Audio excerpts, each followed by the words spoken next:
Il s'agissait du premier assouplissement du taux de prêt à court terme en Chine depuis plus de 4 ans. La Banque populaire de Chine a indiqué dans un communiqué qu'elle a baissé son taux de prise en pension de 7 jours de 5 points de base à 2,50%.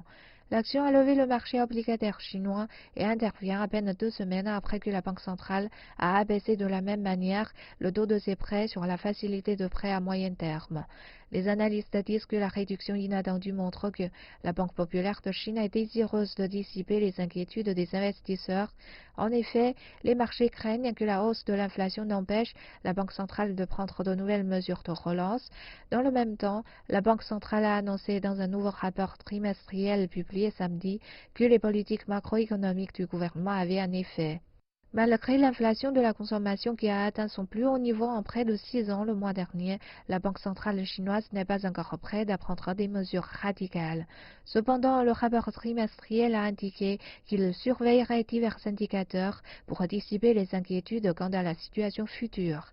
Le rapport exclut spécifiquement toute stimulation du marché immobilier. Il indique que le gouvernement continuera à mettre en œuvre des mesures à long terme pour stabiliser les prix de l'immobilier au lieu d'un coup de pied qui pourrait ne produire qu'un effet à court terme. Le rapport trimestriel indique que la Chine n'a aucune base pour une inflation persistante. Il ajoute que la Chine est l'une des rares grandes économies à faire preuve de prudence, tandis que des programmes d'assouplissement monétaire sont adoptés à l'échelle mondiale pour prévenir les risques financiers. La Banque populaire de Chine a également promis un taux de change stable du RMB pour soutenir le commerce et les investissements transfrontaliers. Il indique que le mécanisme d'émission de bons du RMB à Hong Kong allait continuer de s'améliorer.